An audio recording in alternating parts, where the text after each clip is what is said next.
Assalamualaikum warahmatullahi wabarakatuh. Bismillahirrahmanirrahim. Ya ayyuhalladzina amanu hal adulukum ala tijaratin tunzikum min azabin alim.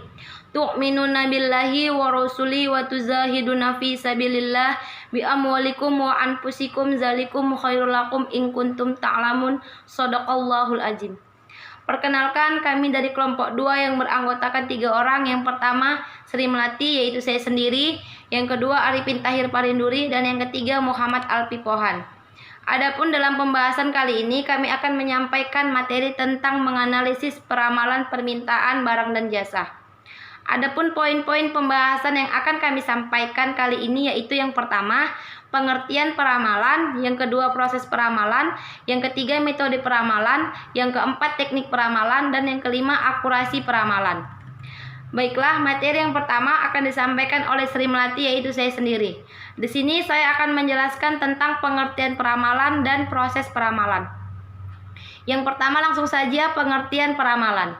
Menurut Arman Hakim Nasution 2006, peramalan adalah proses untuk memperkirakan beberapa kebutuhan di masa datang yang meliputi kebutuhan dalam urutan kuantitas, kualitas, waktu, dan lokasi yang dibutuhkan dalam rangka memenuhi permintaan barang dan jasa.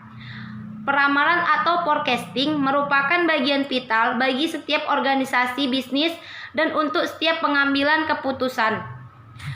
Yang sangat signifikan, peramalan menjadi dasar bagi perencanaan jangka panjang perusahaan. Peramalan merupakan teknik yang digunakan untuk memperkirakan suatu sistem di masa yang akan datang. Peramalan diperlukan oleh suatu perusahaan karena setiap keputusan yang diambil dapat mempengaruhi keadaan di masa yang akan datang. Menurut horizon waktunya, peramalan dibedakan menjadi 3. Yang pertama yaitu peramalan jangka pendek yang memberikan hasil peramalan 1 tahun mendatang atau kurang dari 1 tahun. Yang kedua peramalan jangka menengah yaitu untuk meramalkan keadaan 1 hingga 5 tahun ke depan. Yang ketiga peramalan jangka panjang yaitu peramalan yang digunakan untuk pengambilan keputusan mengenai perencanaan produk dan perencanaan pasar, pengeluaran biaya pemasaran, studi kelayakan pabrik, anggaran, purchase order, perencanaan tenaga kerja dan perencanaan kapasitas kerja, serta pengambilan keputusan yang berhubungan dengan kejadian lebih dari 5 tahun yang akan datang. Materi selanjutnya yaitu tentang proses peramalan. Proses peramalan atau forecasting biasanya terdiri dari langkah-langkah. Menurut Handoko 1984 halaman 260 ialah sebagai berikut. Yang pertama, menentukan tujuan. Analisis mengatakan dengan para pembuat keputusan dalam perguruan tinggi untuk mengetahui apa kebutuhan mereka. Yang kedua, penggunaan model. Setelah tujuan ditetapkan, langkah berikutnya adalah mengembangkan model, yang merupakan penyajian secara lebih sederhana sistem yang dipelajari. Dalam peramalan, model adalah suatu kerangka analisis yang apabila dimasukkan data akan menghasilkan estimasi. Analisis hendaknya memilih satu model yang menggambarkan secara realistis perilaku variabel-variabel yang dikembangkan. Selanjutnya pengujian model. Sebelum ditetapkan, model biasanya diuji untuk menentukan tingkat akurasinya, validitasnya, dan reliabilitasnya. Yang diharapkan ini sering mencakup penerapannya pada data historik dan penyiapan estimasi untuk tahun-tahun sekarang dengan data nyata yang tersedia. Nilai satu model ditentukan oleh derajat ketetapan hasil peramalan dengan data aktual. Selanjutnya, penerapan model. Setelah pengujian, analisis menerapkan model. Dalam tahap ini, data historis dimasukkan ke dalam model untuk menghasilkan suatu ramalan dalam kasus model. Misalnya calon mahasiswa baru yaitu Y sama dengan A ditambah BX. Analisis menerapkan teknik-teknik matematika agar diperoleh nilai A dan B. Selanjutnya ialah revisi dan evaluasi. Ramalan-ramalan yang telah dibuat harus senantiasa diperbaiki dan ditinjau kembali. Perbaikan mungkin perlu dilakukan karena adanya perubahan-perubahan yang mungkin terjadi. Evaluasi di pihak lain merupakan perbandingan ramalan-ramalan dengan hasil-hasil nyata untuk menilai ketetapan penggunaan metodologi atau teknik peramalan. Langkah ini diperlukan untuk menjaga kualitas estimasi-estimasi di waktu yang akan datang. Demikianlah penjelasan saya. Selanjutnya, materi akan dilanjutkan oleh rekan saya Arifin Tahir Parinduri. Kepada Arifin, saya persilakan. Presentasi dari Sri Melati. Saya Arifin Tahir Parinduri akan menjelaskan apa itu metode peramalan. Metode peramalan terbagi dua, yaitu metode kuantitatif dan metode kualitatif. Adapun jenis metode peramalan kuantitatif yaitu time series, metode trend/square, dan metode kasual. Di mana metode kuantitatif dapat diterapkan jika tersedia data masa lalu, informasi dapat dikualifikasi, dan asumsi beberapa aspek pola masa lalu akan terus berlangsung. Adapun jenis peramalan kuantitatif time series berhubungan dengan nilai-nilai suatu variabel yang diatur secara periodisasi sepanjang periode waktu di mana perkiraan permintaan diproyeksikan. Metode trend/square adalah suatu metode peramalan serangkaian waktu yang sesuai dengan garis tren terhadap serangkaian titik-titik data masa lalu, kemudian diproyeksikan ke dalam peramalan masa depan untuk peramalan jangka menengah dan jangka panjang. Tren adalah rata-rata perubahan dalam jangka panjang. Metode kasual mengasumsikan faktor yang diperkirakan menunjukkan adanya hubungan sebab akibat dengan satu atau beberapa variabel bebas. Sebagai contoh, jumlah pendapatan berhubungan dengan faktor-faktor seperti jumlah penjualan, harga jual, dan tingkat promosi. Adapun metode kualitatif pada umumnya bersifat subjektif, dipengaruhi oleh intuisi, emosi, pendidikan, dan pengalaman seseorang. Oleh karena itu, hasil peramalan dari satu orang dengan orang lain dapat berbeda. Meskipun demikian, peramalan kualitatif dapat menggunakan teknik atau metode peramalan, yaitu juri dari opini eksekutif. Metode ini mengambil opini atau pendapat dari sekelompok kecil manajer puncak atau top manager yang seringkali dikombinasikan dengan model-model statistik. Gabungan tenaga penjualan.